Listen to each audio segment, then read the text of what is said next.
नमस्कार दोस्तों, स्वागत है आप सभी का MN GK GS पॉइंट में। दोस्तों, आज के इस वीडियो में हम करने वाले हैं लुसेंट किताब का निचोड़ GK GS के 65 रामबाण प्रश्न को। दोस्तों, सभी प्रतियोगी परीक्षा के दृष्टिकोण से यह GK GS की वीडियो बहुत ही महत्वपूर्ण है। इस वीडियो को आप लोग पूरा जरूर देखिए और इसमें 65 प्रश्न हैं, इन्हें आप याद जरूर कर लीजिए। तो चलिए दोस्तों, आज के इस GK GS के वीडियो को हम शुरू करते हैं। आज का दोस्तों फर्स्ट क्वेश्चन है, चौरी चौरा नामक प्रसिद्ध स्थल कहाँ है। तो चौरी चौरा नामक प्रसिद्ध स्थल जो है तो दोस्तों यह उत्तर प्रदेश के गोरखपुर जिला में स्थित है। और चौरी चौरा नामक घटना कब हुआ था? तो यह घटना हुआ था 5 फरवरी 1922 को साथी यह घटना हुआ था। याद लखनऊ का बात करते हैं तो इसको नवाबों का शहर कहा जाता है। लखनऊ जो है दोस्तों बोल सकते हैं आप गोमती नदी के तट पर स्थित है। गोमती नदी के तट पर स्थित है दोस्तों लखनऊ। केंद्रीय औषधि अनुसंधान संस्थान, केंद्रीय गन्ना अनुसंधान संस्थान कहाँ है? तो लखनऊ में स्थित है। आगरा का बात करते हैं दोस्तों तो आगरा में ताजमहल स्थित है, याद रखिएगा। आगरा यमुना नदी के तट पर स्थित है। इलाहाबाद, इन्हें दोस्तों प्रयागराज के नाम से जाना जाता है। इलाहाबाद यानी प्रयागराज को ईश्वर का निवास स्थान भी कहा जाता है। क्वेश्चन है, कहता है भारत के किस राज्य में सर्वाधिक वर्षा होती है? तो दोस्तों मेघालय। और मेघालय के याद रखिएगा जगह कौन है? तो मासिनराम है दोस्तों, मासिनराम है, यहाँ सबसे अधिक वर्षा होता है, याद रखिएगा। साथ ही राजस्थान जो है यह क्षेत्रफल के हिसाब से अपना भारत का सबसे बड़ा राज्य है और चांदी का सबसे अधिक उत्पादन अपना भारत में राजस्थान करता है। पंचायती राज व्यवस्था सबसे पहले राजस्थान में लागू हुआ था। केरल का बात करते हैं दोस्तों तो केरल याद रखिएगा इसे मसालों का बगीचा कहा जाता है और केरल अपना भारत में सबसे अधिक रबर का उत्पादन करता है। किसका? रबर का। साथ ही उत्तराखंड का अगर बात करते हैं तो याद रखिएगा फूलों की घाटी उत्तराखंड में स्थित है और देश का प्रथम national park Jim Corbett national park, जिसका स्थापना 1936 में हुआ, यह भी कहाँ स्थित है? तो उत्तराखंड में स्थित है। नेक्स्ट क्वेश्चन, भारत में सबसे बड़ी कहता तेल शोधनशाला कहाँ है? तो दोस्तों इस 4 ऑप्शन में से सही जवाब जामनगर। जामनगर मेरे भाई कहाँ पड़ता है? तो यह पड़ता है गुजरात राज्य में, याद रखिएगा। गुजरात जो है यह सबसे अधिक लंबी समुद्री तटरेखा वाला राज्य अगर पूछा जाए तो गुजरात को आप लॉक कर सकते हैं। नेक्स्ट क्वेश्चन कहता है सौरमंडल का जन्मदाता किसे कहा जाता है? दोस्तों सौरमंडल का जन्मदाता सूर्य को कहा जाता है। सौरमंडल से संबंधित नियम पूछा जाए आपसे तो आप कोपरनिकस को लॉक कर सकते हैं। कोपरनिकस ने दोस्तों यह नियम दिया था। बात किया जाए दोस्तों सौरमंडल का सबसे बड़ा ग्रह तो बृहस्पति है। सौरमंडल का दूसरा सबसे बड़ा ग्रह शनि है। पृथ्वी को नीला ग्रह कहा जाता है। पृथ्वी के एक उपग्रह है जिसका नाम चंद्रमा है। नेक्स्ट क्वेश्चन कर लेते हैं।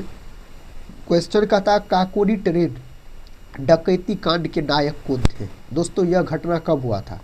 काकोरी ट्रेन लूटपाट दोस्तों यह कब हुआ था? यह याद रखिएगा आप 9 अगस्त 1925 को दोस्तों यह घटना हुआ था। 9 अगस्त 1925 को बोल सकते हैं। तो इस 4 ऑप्शन में से सही जवाब ऑप्शन सी राम प्रसाद बिस्मिल और अशफाक उल्लाह खान, याद रखिएगा आप।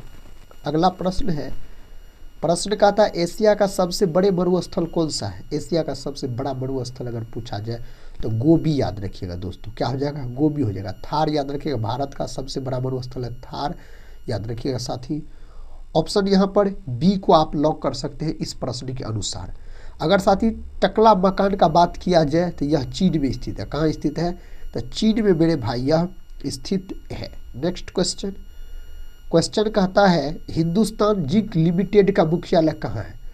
दोस्तों इसका मुख्यालय कहाँ स्थित है? सही उत्तर यहाँ पर उदयपुर, याद रखिएगा आप। ऑप्शन बी को लॉक कर लीजिए। नेक्स्ट क्वेश्चन है, भारत का सबसे पुराना तेल क्षेत्र कौन से राज्य में है? तो दोस्तों यह कौन से राज्य में? असम में डिगबोई। असम, याद रखिएगा, डिगबोई बोल सकते हैं आप। प्रश्न कहता है किस नगर को इलेक्ट्रॉनिक सिटी के रूप में जाना जाता है? इलेक्ट्रॉनिक सिटी के रूप में दोस्तों बेंगलुरु को जाना जाता है। बेंगलुरु को बगीचों का शहर भी कहा जाता है बेंगलुरु में। और मेरे भाई इसरो का याद रखिएगा मुख्यालय है बेंगलुरु में। इसरो का गठन अगर पूछा जाए आपसे तो आप बोल सकते हैं 15 अगस्त 1969 को इसरो का गठन हुआ था। 1969 में दोस्तों 14 बैंकों का राष्ट्रीयकरण भी हुआ 1969 में। 1980 में दोस्तों बात किया जाए तो 6 बैंकों का राष्ट्रीयकरण हुआ था। 1949 का बात करते हैं तो आरबीआई का राष्ट्रीयकरण हुआ था 1949 में। कहता भारत में जूट का अधिकतम क्षेत्र कहाँ पर है? दोस्तों जूट का सबसे अधिक उत्पादन अपना भारत में पश्चिम बंगाल करता है। उसके बाद दूसरा नंबर पे अपना बिहार है। बिहार में सबसे अधिक जूट का उत्पादन पूर्णिया जिला करता है। और दोस्तों आप बोल सकते हैं पश्चिम बंगाल जो है अपना भारत में सबसे अधिक चावल का भी उत्पादन करता है। किसका? चावल का। बिहार दोस्तों अपना भारत में सबसे अधिक बोल सकते हैं पाइराइट का उत्पादन करता है अकेले 95%। और पाइराइट का सर्वाधिक उत्पादन बिहार के रोहतास जिला करता है।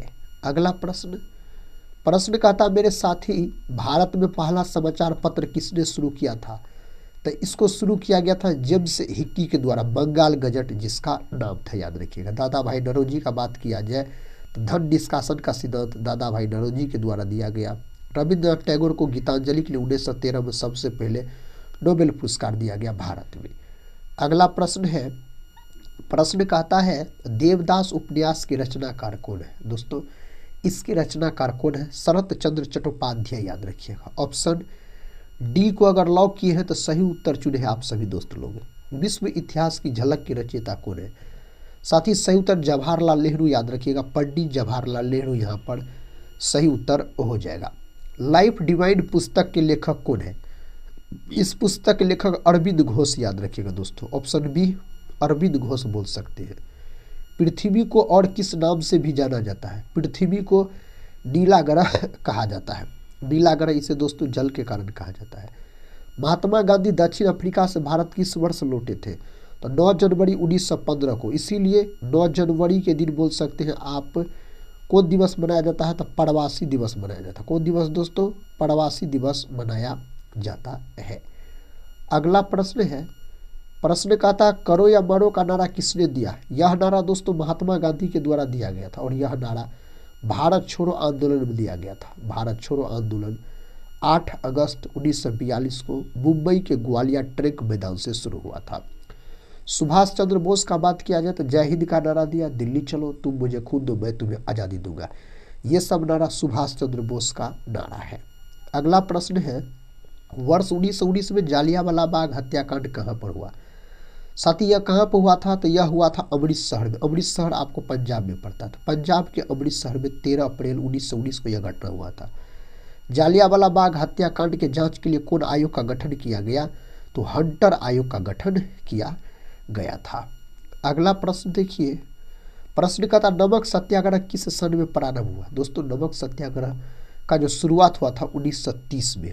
1930 में आप बोल सकते हैं। कहता है कायदे आजम किसे कहा जाता है? इस नाम से किसको जाना जाता? मोहम्मद अली जिन्ना को जाना जाता साथी इस नाम से। अगला प्रश्न है कहता साइमन कमीशन भारत आगमन किस वर्ष में हुआ? साइमन कमीशन दोस्तों भारत जो आया था ना यह 1928 में। साइमन कमीशन का गठन का अगर बात कर लिया जाए आपसे तो गठन मेरे भाई 1927 में हुआ। साइमन कमीशन ने अपना रिपोर्ट कब दिया? रिपोर्ट अगर पूछा जाए तो 2 वर्ष के बाद यानी 1930 में अपना रिपोर्ट दिया था। साइमन कमीशन में सदस्य पूछा जाता 7, एक भी भारतीय सदस्य नहीं थे। इसका विरोध लाला लाजपत राय के द्वारा किया गया। बोपला आंदोलन जो कि 1921 से संबंधित है कहता कहाँ हुआ था? मालाबार तट दोस्तों केरल। याद रखिएगा। ऑप्शन सी अगर लॉक किए तो सही उत्तर चुने आप सभी साथी। भारत में प्रथम रेलवे लाइन का निर्माण कहाँ हुआ था? दोस्तों सबसे पहले जो चलाया गया था मुंबई से थाने तक। याद रखिएगा। टोटल 34 किलोमीटर का दूरी तय किया गया था इसके द्वारा। लॉर्ड डलहौजी के समय में चलाया गया था। वायसराय उस समय लॉर्ड डलहौजी थे। देश में चीनी मिलों की सर्वाधिक संख्या किस राज्य में है? तो उत्तर प्रदेश आप लॉक कर सकते हैं। जनसंख्या के हिसाब से अपना भारत में का सबसे बड़ा राज्य उत्तर प्रदेश। नेक्स्ट क्वेश्चन है इब्न बतूता का निवासी। दोस्तों इब्न बतूता कहाँ का निवासी था? Ibn Battuta Morocco. याद रखिएगा। अगर आपसे पूछा जाए रेहला नामक पुस्तक किसके द्वारा लिखा गया? इब्न बतूता के द्वारा। इब्न बतूता दोस्तों बोल सकते हैं मोहम्मद बिन तुगलक के शासनकाल में भारत आए थे। MBT याद रखिए, मोहम्मद बिन तुगलक। नेक्स्ट क्वेश्चन, कहता मठ, मंदिर और स्तूप किस धर्म से संबंधित है? साथियों अगर इसका बात किया जाए तो बौद्ध धर्म से संबंधित है।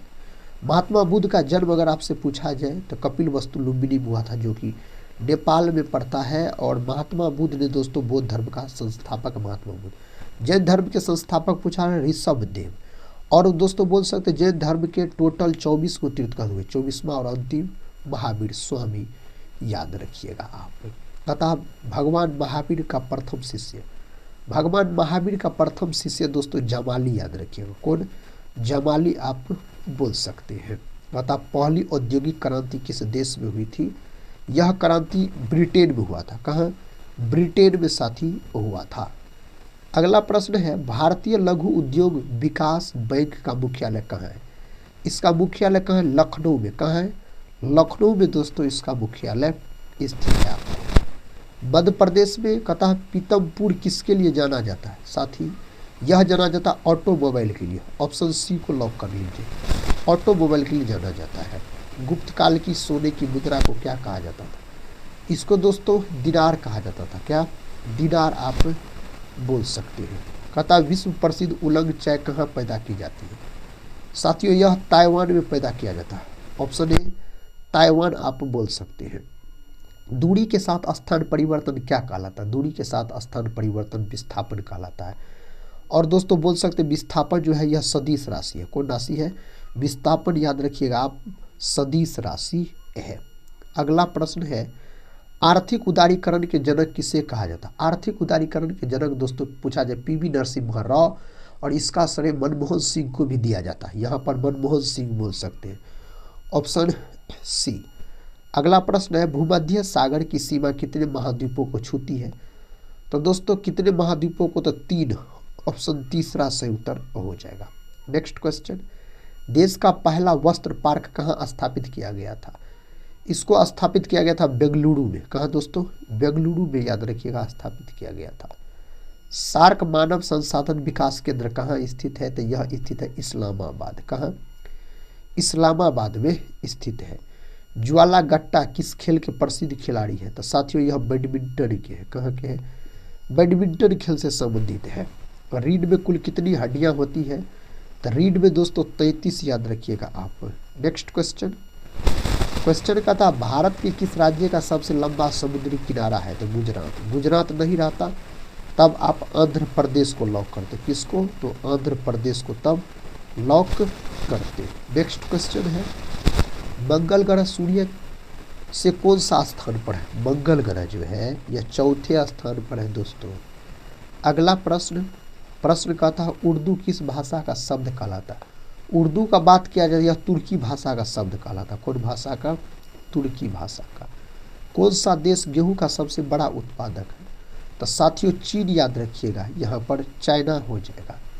अगला प्रश्न है, चंबल नदी के तट पर कौन सा शहर स्थित है? चंबल नदी के तट पर कोटा शहर। कोटा जो कि साथी याद रखिएगा आप राजस्थान में पड़ता है। कहाँ पड़ता है? राजस्थान में पड़ता है। अयोध्या दोस्तों, अयोध्या सरयू नदी के तट पर स्थित है। नेक्स्ट क्वेश्चन है, कहता है लॉर्ड हार्डिंग ने बंगाल विभाजन किस वर्ष रद्द किया? लॉर्ड हार्डिंग द्वितीय के समय में 1911 में बंगाल विभाजन रद्द हुआ था। कौन सा देश अमरूद का सबसे बड़ा उत्पादक है? साथियों सही उत्तर अपना देश भारत को लॉक कीजिए। अगला प्रश्न है, राष्ट्रगान गाने की परंपरा किस देश ने शुरू की है? सही उत्तर जापान याद रखिएगा। जापान को सूर्योदय का देश कहा जाता है। अगर आपसे सूर्योदय का देश पूछा जाए तो जापान आप बोल सकते हैं। अतः भारत में सबसे अधिक वन किस राज्य में है? साथी मध्य प्रदेश। सबसे कम हरियाणा में याद रखिएगा। कौन से फल में सभी विटामिन पाए जाते हैं? पका हुआ पपीता जो है मेरे भाई, पका हुआ पपीता, इसमें सभी प्रकार के विटामिन मौजूद होते हैं। शिव कुमार शर्मा का संबंध किस वाद्य यंत्र से है? तो संतूर वादक है शिव कुमार शर्मा का। अगर बात किया जाए, बहुत बार यह प्रश्न पूछा गया है। सबसे हल्की धातु कौन सी है? इस 4 ऑप्शन में से सबसे हल्की धातु लिथियम है। लिथियम का प्रतीक Li होता है, परमाणु क्रमांक 3 होता है। चाकू से काटे जाने वाली धातु लिथियम है, सोडियम है, पोटासियम है।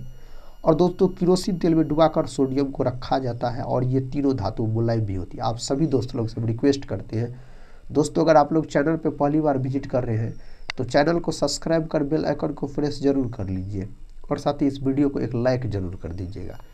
अगला प्रश्न देखिए, प्रश्न कहता है गोदान किसकी रचना है। दोस्तों गोदान जो है ना, यह मुंशी प्रेमचंद का रचना है, याद रखिएगा। गोदान का बात करते हैं तो कहता पंचतंत्र के लेखक कौन है। पंचतंत्र के लेखक साथी कौन है, विष्णु शर्मा। और हर्षवर्धन जो है दोस्तों, इसके दरबार में रहते थे बाणभट्ट, इसके दरबारी कवि थे। हर्षचरित नामक पुस्तक हर्षवर्धन के द्वारा दोस्तों बाणभट्ट के द्वारा लिखा गया। रत्नावली बोल सकते हैं, हर्षवर्धन के द्वारा लिखा है। हर्षवर्धन के द्वारा 3 पुस्तक लिखा गया। अगर आपको याद है तो आप सभी दोस्त लोग कमेंट बॉक्स में बताइए। गुरु नानक का जन्म कहाँ पर हुआ था। गुरु नानक का अगर बात करते सिखों के प्रथम गुरु थे साथियों, और तलवंडी में इसका जन्म होता है। गुरु नानक का अगर बात किया जाए तो 2 वर्णों के मेल को क्या कहते हैं। 2 वर्णों के मेल को अगर पूछा जाए तो संधि कहा जाता है। समास के दोस्तों 6 भेद होते, याद रखिएगा। अगला प्रश्न कहता है विश्व जल दिवस कब मनाया जाता है। विश्व जल दिवस साथी 22 मार्च को। यही अगर आपसे बिहार दिवस भी पूछा जाए, बिहार दिवस, तो यह भी मनाया जाता है 22 मार्च के दिन मनाया जाता है। राष्ट्रीय पर्यावरण अनुसंधान केंद्र कहाँ स्थित है। यह स्थित है पुणे में। ऑप्शन ए पुणे में यह स्थित है। राष्ट्रीय रसायन प्रयोगशाला कहाँ पर स्थित है। दोस्तों राष्ट्रीय रसायन प्रयोगशाला का अगर बात करते हैं पुणे, ऑप्शन सी को लॉक कर सकते हैं। यहाँ पर पुष्पी पौधों में नर प्रजनन अंग होता है। नर प्रजनन अंग को पुंकेसर या इसी को पुमंग भी कहा जाता है। और साथ ही पुष्पी पौधों में मादा प्रजनन अंग को जयांग या स्त्री केसर का नाम दिया गया है। धन विधेयक सर्वप्रथम कहाँ पेश किया जाता है। धन विधेयक लोकसभा में पेश किया जाता है। धन विधेयक अनुच्छेद 110 से संबंधित है। साथ ही राज्यसभा अनुच्छेद 80 में है, संसद अनुच्छेद 79 में है, लोकसभा अनुच्छेद 81 में है, याद रखिएगा। अगला प्रश्न देखिए, कहता सेल फोन किस सिद्धांत पर कार्य करता है। यह साथियों विद्युत चुंबकीय तरंग के सिद्धांत पर काम करता है। ऑप्शन बी को आप लॉक कर लीजिए। कौन सा तत्व सभी कार्बनिक यौगिक में पाया जाता है। इसका सही जवाब कार्बन साथी पाया जाता है, याद रखिएगा। कार्बन इसका सही उत्तर हो जाएगा। कहता माउंट एवरेस्ट पर चढ़ने वाली प्रथम भारतीय महिला कौन है। साथियों सही उत्तर बछेंद्री पाल, याद रखिएगा। माउंट एवरेस्ट नेपाल में स्थित है। नेपाल में इसको सागर माथा के नाम से जाना जाता है। संतोष यादव 2 बार चढ़ने वाली महिला है, याद रखिएगा, माउंट एवरेस्ट पर। अगला प्रश्न है, प्रश्न कहता चांद पर उतरने वाला दूसरा व्यक्ति। चांद पर उतरने वाला दोस्तों दूसरा व्यक्ति पूछा जाए एडविन एड्रिल, याद रखिएगा। और पहला नील आर्मस्ट्रॉन्ग बोल सकते हैं आप। अगला प्रश्न है, भारत का फ्लाइंग सिख किसे कहा जाता है। इस नाम से दोस्तों मिल्खा सिंह को जाना जाता है। पीटी उषा को उड़न परी के नाम से जाना जाता है। नेक्स्ट क्वेश्चन है, नीति आयोग का पदेन अध्यक्ष कौन होता है। नीति आयोग का पदेन अध्यक्ष अगर पूछा जाए प्रधानमंत्री। नीति आयोग का गठन दोस्तों 1 जनवरी 2015 को हुआ था। योजना आयोग की जगह पे नीति आयोग का गठन किया गया था। अगला प्रश्न, टाइफाइड किसके माध्यम से होता है। टाइफाइड जो है यह जीवाणु के कारण होता है। कवक का अध्ययन क्या कहलाता है, माइकोलॉजी। और कवक की कोशिका भित्ति दोस्तों काइटिन की बनी होती है। किसका, काइटिन का, याद रखिए। नेक्स्ट क्वेश्चन, अंकोरवाट का मंदिर का निर्माण किसने करवाया था। इस मंदिर का निर्माण सूर्यवर्मन द्वितीय के द्वारा किया गया और सबसे बड़ा हिंदू मंदिर है। और साथ ही यह मंदिर कहाँ स्थित है, तो कंबोडिया में स्थित है। नेक्स्ट क्वेश्चन है, कहता है भारत एक्सप्रेस में किन 2 देशों के बीच साथी परिचालित हो रही है। सही उत्तर यहाँ पर भारत पाकिस्तान। दोस्तों इस 4 ऑप्शन में से आप लॉक कर सकते हैं। नेक्स्ट क्वेश्चन है और इस वीडियो का आखिरी क्वेश्चन है, मानव शरीर में रक्त की कमी को क्या कहते हैं। मानव शरीर में रक्त की कमी को इस्कीमिया दोस्तों कहा जाता है।